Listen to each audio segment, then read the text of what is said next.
For my evidence, I am going to tell you guys 10 epiphanies and lessons that I've learned from the books that I've read, as well as the group classes that I've gone to. So the first one is that we must maintain perspective, especially when it comes to our problems. Because when we do this, we realize that so often our problems are so much smaller than we had at first thought. Second, we are spiritual beings having a mortal experience, not mortal beings having a spiritual experience. And number 3, it's a rough road that leads to the heights of greatness. And also you can add, I like to add on to this quote, that it's not what you achieve on this rough road to greatness that matters, but it's who you become on this road that truly matters.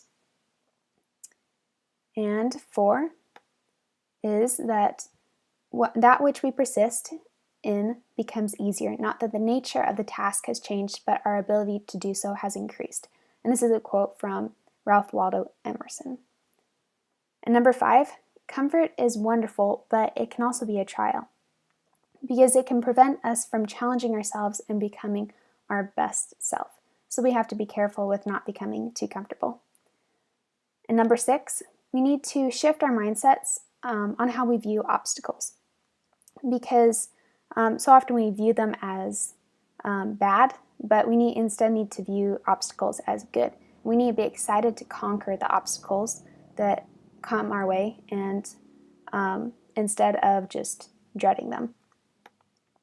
And number 7, when we work and spend time with people who are better than us, like for example, better at playing the violin or better at swimming, we just can't stay still or stay the same. We must improve.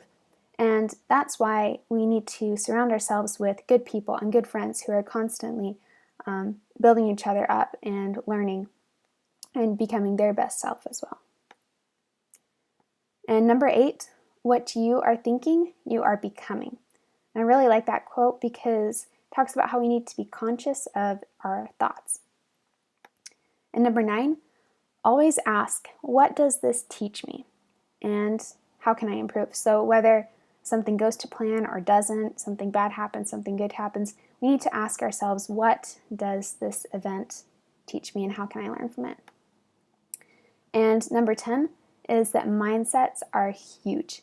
We need to ask ourselves, do we have a selfish mindset or a selfless mindset? And what about negative and positive mindsets? Which one do we have? Also, do we view challenges as setbacks or springboards? Do we view education as a chore or an opportunity? And also, do we only read great books because we are told to, or because we want what those books can teach us and make us into? So we really need to become conscious of our mindsets. And so that's the evidence that is for this video. It's kind of hard to give actual visual evidence, and so that's why I just decided to do the epiphanies and lessons that I've learned from attending Mr. Denning's youth groups. So I hope you enjoyed.